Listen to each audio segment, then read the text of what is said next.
Let's talk about dangerous trends in family court.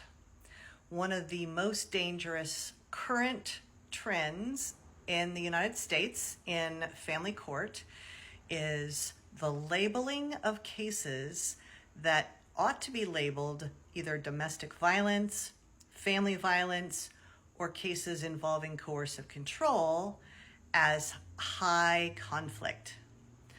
And the reason why this is so detrimental is that when you take a case that's actually a domestic violence case or a coercive control case and you call it You're absolutely right. Parental alienation syndrome is real, and it is one of the most devastating forms of psychological abuse a child can endure.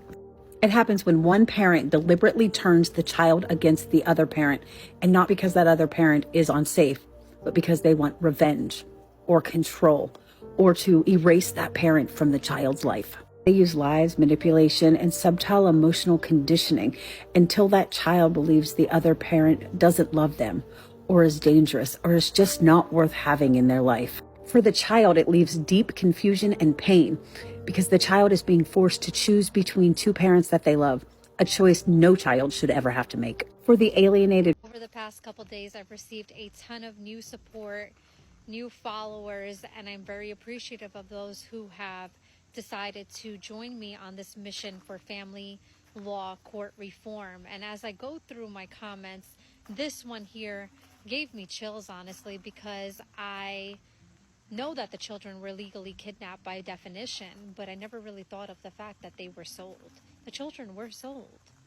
Because here's the thing, in family court, outcomes are being bought, traded, and who can sway the judge based on politics and relationships.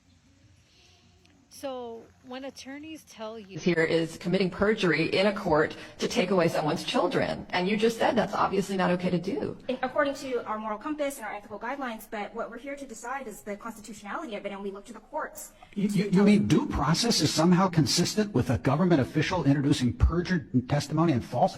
How is that consistent? I mean, I hate to get pumped up about this, but I'm just staggered by the claim that people in the shoes of your clients wouldn't be on notice that you can't use perjury and false evidence to take away somebody's children. That to me is mind-boggling. In criminal proceedings, we know this to be true because that. No, criminal proceedings, it's a court proceeding with a liberty interest, a fundamental liberty interest at stake.